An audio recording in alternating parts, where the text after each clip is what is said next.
TV ak info Ndereb info ak Njogoon TV ñu ngi jaajëfal ñëpp di nuyu ñëpp di ñaanal ñëpp jàmm. ngeen gis tey ji champion yi ñu taxawoon ñu ñëwoon tribunal tey ci soutenir ñi nga xamante ni mooy seeni rek ak seen collègue di Ahmed Lacrosse mi nga xamante ni dañu ko arrêté woon fan yi ñu génn ci affaire boobu nga xamante ni mooy marche bi ñu doon def ci Lisatine ñu arrêté leen waroon leen a déglu renvoyé woon leen ba tey ji ñu ñëwoon war leen a taxawal ñu ñëwoon fii ñoom xam naa duñ leen tàllalee micro rek laaj leen xëj na dinañu ñoom wax lan na leen fi indil ak lan na fi doonoon seen teewaay su ko defee yéen a ngi seen Buur Siin a ngi Kéwél a ngi nii Waasin Tóor a ngi BM a ngi nii xam naa dañuy njëkke ci ki nga xamante ni mooy Kéwél rek nayu ko Kéwél nayu nan la. waaw ñu ngi lay fay di sant yàlla bu baax di julli ci yonent bi di sant suñu ñaari waajur waaw di sant waa Bawol bi yëpp di leen nuyu di leen xamal ne leen affaire bi daal leen la rek waaw da am benn tiis bu dal ci suñu kaw dal ci waa Bawol gi yëpp waaw ñun mënuñoo def leen lu dul ñëw taxaw teewaay bu rafet soutenir leen waaw léegi nag yàlla dogal na ñëw nañu depuis 9 heures ba léegi ñu ngi fi gars yi nag nee nañu dañ leen di déglu fileeg 4 heures léegi nag ñu ne comme fileeg 4 heures ñu ngi leen di déglu xamaguñu nu muy mujjee ñu ne nan dellu kër ga ba si kanam ñu bu ñu xamee nu muy mujjee daal ñu ñëwaat waaw ñu ngi ñaan daal waaw affaire bi yàlla def ci ndox mu set woyofal ko daal waaw ba ñu delluwaat seeni kër parce que ñoom ñëpp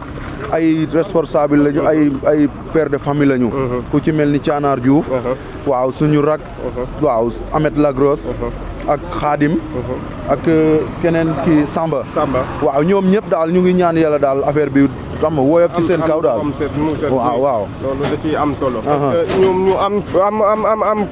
kii loolu nu mu tuddati idée bu baax la bu ñuy doxal Bawol wallaahi ay responsable lañ ci Bawol te itam tey xam nga lii bu ñëwee daal ci seen kaw itam ñun ñëpp du ñu def len lu dul xam nga bokk ak ñoom parce que ku mu doonoon ci ñun ñi itam xam nga ñoom itam dañuy ñëw comme nii ñu def nii moo waral ñu bàyyi suñu yite yëpp ñëw xam nga ñëw soutenir neel daal bo yàlla def ci li nga xamante ne nii daal moom lañ ci bokk muy ñu libéré leen ñu delluwaat seen i famille ñoom ñëpp waaw parce que Ahmed Lacrosse mu ngi woon ci ay activité am xam nga ñu koy doxal ay combat yoo xamante ne nii parce que daanaka taxawoon na ndog bi bu ko dalee xam nga dañuy def coûte que coûte daal pour ñaanal ko yàlla ñu bàyyi ko Thianar Diouf di def liggéey bu rafet ci biir Bawol waaw ñoom Khadim caméraman am nga xam ne nii daal wax dëgg yàlla ñu ngi rafetlu seen liggéey daal ñun daal li ñuy ñaan mooy maanaam justice bi def liggéeyam xam nga Lisatine bi itam depuis 6 ans ba léegi ñu ngi koy wér gisuñu ko waaw ñu ngi ñaan daal maanaam affaire bi dañoo bokk xeexuñu xuloowuñu dañoo bokk maanaam yàlla niital nu ko ba mu leer nañ xam nga maanaam boo gisee wax ji bari nii ñii di xeex fii ñii di xuloo fii affaire bi dañoo xamul ni mu demee mais bu ñu xamee ni mu demee coow dootul am nañu woo sa waay teg ko ci taabal ji mu wax ne leen nii ak nii mais ñun loolu la ñu bëgg a xam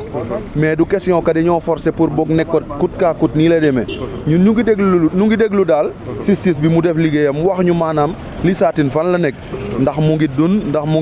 ngi Sénégal wala fu mu mën di doon daal nañu xam ci li mu nekk rek loolu moo ñu intéressé voilà. jërëjëf Kéwél bu ko defee rek kii mooy Buur Siin bu fekkee da ciy sànni kaddu wala BM rek Buur Siin nga dégg li sa kii wax Kéwél wax lan ngay ciy wax yow. non sant yàlla julli si yonent bi rek aw ma leen lu ma si wax parce que Kéwél wax na lépp ñu ngi ñaan yàlla mi nga xam ne moo leen teg lii mu tegil leen ko si kattanu yàlla di leen ñaanal ñu gën foofu waaw di ñaanal ñëpp jàmm Sénégal yëpp jàmm waaw jaajëf